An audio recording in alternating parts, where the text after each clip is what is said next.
Okay, let's bring in Michael Pregent. He's a fellow at the Hudson Institute and formerly a US intelligence officer and an advisor to Iraqi security forces. He joins us out of Washington. Michael Pregent, when you were listening to what Donald Trump was saying vis-a-vis justification and telling us the backstory as the decision-making process was unfolding, what were you thinking?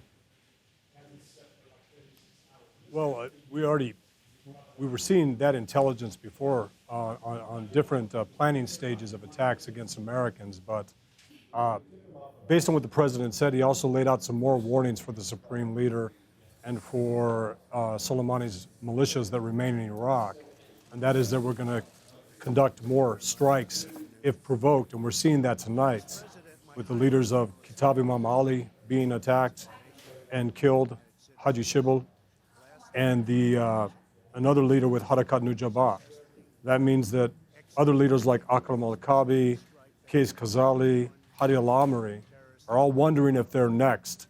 And that's the message that I heard from the president today when he was speaking. Okay, are you talking, just to be clear and briefly, Michael Pregent, are you talking about what's happening right now in real time as you and I are having this conversation on this road north of Baghdad, or is that something else that you're discussing? No, I'm talking about real time right now, what happened south of Taji. Okay, we will drill down into that as and when we know the facts and the speculation, and as and when that becomes more separate. We have been talking to Agnes Callamard. She is the United Nations highest, most powerful lawyer in effect. She, during a sizably long interview on this channel, on this program, she told me there is no way that the assassination of Qassem Soleimani is legal. Right. It's legal from a U.S. perspective because Qassem Soleimani was designated as a terrorist of a foreign terrorist organization, the IRGC Quds Force. That makes him targetable. And anytime a terrorist general is in Iraq threatening American forces, after having Kataib Hezbollah kill an American, he's a target. And yesterday, Qassem Soleimani, along with the leader of a designated terrorist group, Kataib Hezbollah, were killed in a drone strike. The United States conducted a legal drone strike against Qassem Soleimani and Abu Mehdi al-Mohandes because they were designated terrorists. Just like Baghdadi is a designated terrorist, Zarqawi was a designated terrorist, Abu Mehdi al-Mohandes is in the same category, and General Qassem Soleimani was in the same category. Okay, even if you're right, and even if I accept what you say is legally correct nationally in the United States and when it pertains to US citizens operating in the theater of a conflict such as Iraq, collateral damage, other people died, that therefore has an aspect of criminal liability to it. Yeah, the criminal liability, it should actually be Qassem Soleimani directing his militias in Iraq to kill unarmed protesters in Tahrir Square.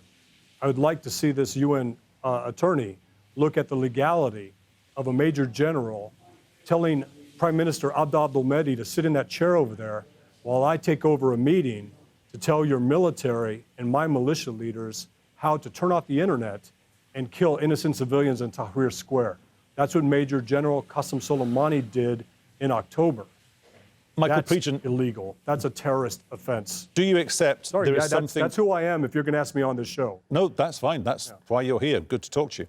Do you accept, however, there is something of a disconnect here, and the disconnect is this. 48 hours ago, 56 hours ago, a week ago, 2 weeks ago, the Trump line was, I'm here to keep Americans around the world, pertaining to this specifically, Americans in Iraq, safe.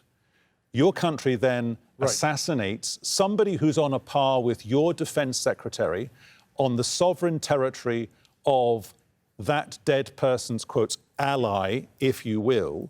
And now today, your State Department tells all Americans in Iraq, you've got to get out and get out immediately. Direct quote, immediately. So how does killing Soleimani make or keep Americans safe in Iraq?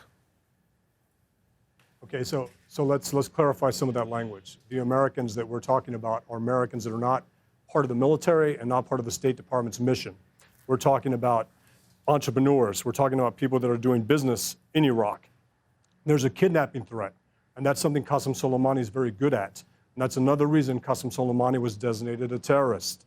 I remember it was Qassem Soleimani that directed Qais Khazali kidnapped 5 Americans from Karbala in 2007, kidnap them, bring them back to Tehran in order to trade them for 4 captured IRGC Quds Force operatives because they were killing Iraqis, intimidating politicians, and killing Americans.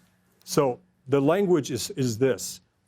The president said we're willing to talk to Tehran, but if you cross this red line was communicated to Tehran. You kill an American, we're going to do something about it. Abu Mehdi al-Mohandes killed an American at the K-1 base when his militia, Kataib Hezbollah, launched a salvo of 30 rockets at an Iraqi base in Iraq, a sovereign country, hurting Iraqi soldiers. And Abdul Mehdi, under immense pressure from Qassem Soleimani, instead of condemning that terrorist organization, Kataib Hezbollah, he condemned the United States for defending itself and attacking a base way on the border in Al-Qaim, where Kataib Hezbollah has no business other than sending rockets and missiles into Syria. I'm going to interrupt you there because okay, that's fair enough. That's a journal of record. We get that. Of course we do. We appreciate the clarity on that. I'm going to stop you there, though, because this argument that is basically whataboutism displays or betrays a lack of nuance, not from you, but perhaps arguably on the part of the Trump administration. It's not a binary issue. It's got to be more nuanced than that, especially if you accept that perhaps the Trump administration doesn't understand the nature of the person who you've killed. This man wasn't on a mission, he was the mission. Yeah, he's the one guy, if you want Iraq to be free of Iran's malign influence, if you want Baghdad to have a chance, this is the guy you had to target, Qassem Soleimani. You also had to target the most powerful man when Qassem Soleimani isn't in Iraq, and that's Abu Mehdi al-Mohandes.